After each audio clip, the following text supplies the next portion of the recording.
path.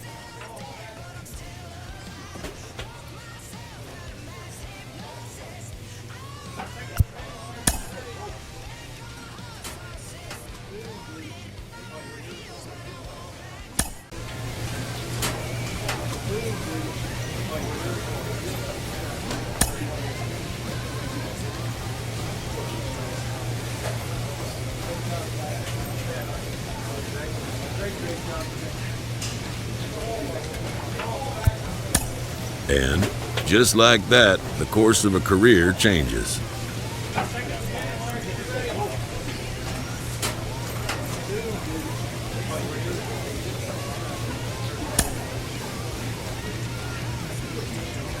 A minor leaguer is welcomed after being brought into a new organization as part of a trade package. His name may not have made headlines in this deal,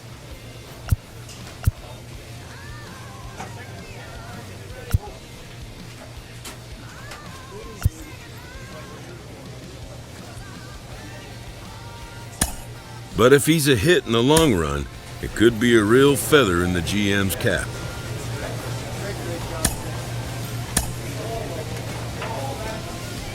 This manager is looking to get more production out of his hitters. We are a week away from the Major League Baseball trade deadline, and we're joined by MLB Network insider John Paul Morosi. JP, the trade deadline captures the imagination like few other points in the season. What makes it such an exciting time of year? When Pavarotti sang Nessun Dorma, which means no one sleeps, he was talking about the trade deadline. He was talking about people like me at the trade deadline. No one sleeps in that final week before the trade deadline. We're so excited to see what the exact moves could be. And one thing I love now is that it seems like so much of the great news breaks late at night. How often do we hear the story, oh, this trade was consummated at 2 a.m. Eastern time, long after a game was over, going back and forth. I love those bits of storytelling around the game, which is why no one ever sleeps comfortably. I always love, certainly on social media nowadays, as soon as a prospect leaves a game for any reason, the score could be 10-1. Are we at hug watch now? Is the player going to be traded? So all those different unique features of following the trade deadline nowadays, social media is certainly part of it, makes this my favorite time of the year. Alfonso Rivas digs in now. He's been such a good hitter with runners in scoring position. Some guys just take it to another level. For him right now at the plate, it's like everyone else is in slow motion and he's in full speed. And that one is lifted in the air. Big Daddy moving under this one. Squeezes it, and there's two down. Aaron Big Daddy now at the plate. What a season it's been for him. He has supplied a lot of power and that average. Big Daddy.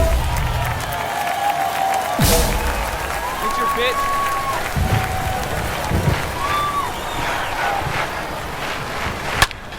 And there's a fly ball deep right field. And that one is out of here. A shot to the opposite field. And just like that, they're out front. It's 2-1. Aaron Big Daddy will hit next. Hey, let it fly. The right fielder, number 99. Aaron Big Daddy. What's your pitch up there, huh?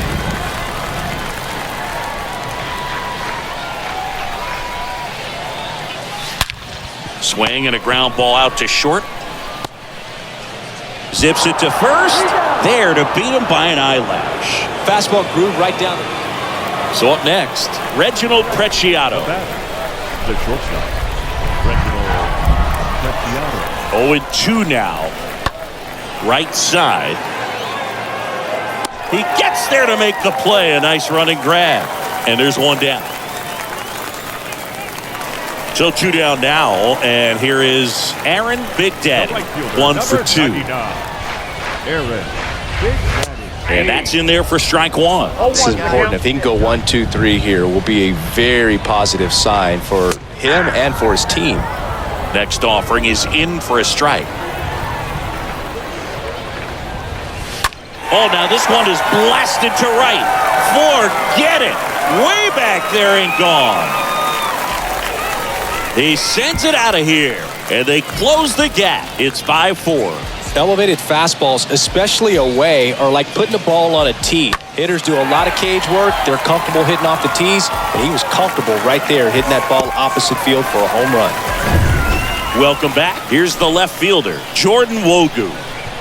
Leading off for Tennessee, the left fielder, number 9. At the belt and fires. Wogu. Fly ball down the line. He can't get there. That should be extra bases. And that's going to get into the corner. Round second, digging for third. And his third hit of the game is a triple. Oh, this has been a really nice game at the plate. So one gone with a runner at third. And the batter now, Jared Young.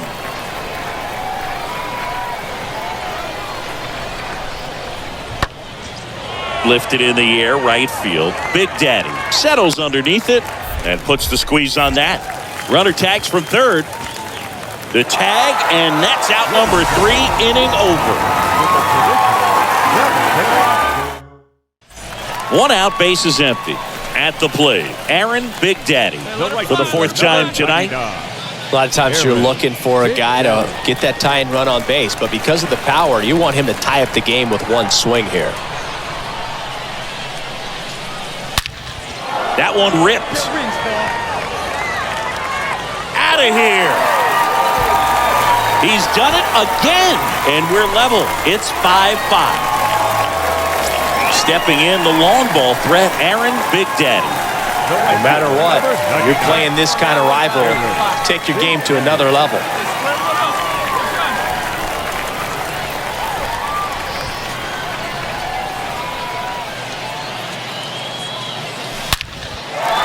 That's ripped, and this one could be extra bases. Around first and hustling for second.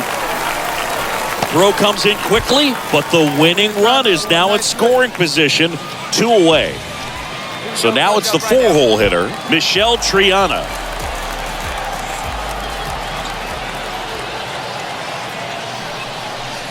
And a swing and a miss. And he's down on strike.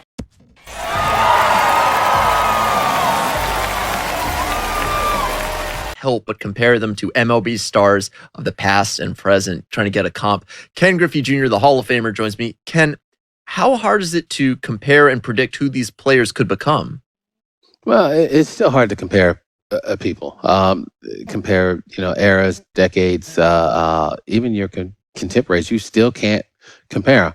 Growing up, I wanted to be like my dad. At age 12, 13, he sat me down. He said, "You're going to be bigger, stronger than me. You're going to hit more home runs." And at that time, I didn't believe him. I still went out there and played my game, patterned my game after his. And all of a sudden, I get 23, 24, and I started hitting the ball out the ballpark at a more frequent rate. And he just looked at me and started laughing. So it's hard to compare or predict what these kids are going to be. But you try to give an idea of somewhere of what they can be, but it's still hard to do. One of my favorite young prospects has just been moved to a new franchise, a new organization in a trade. Carlos Pena, you dealt with this in your career. What was it like for you the first couple times that you got traded?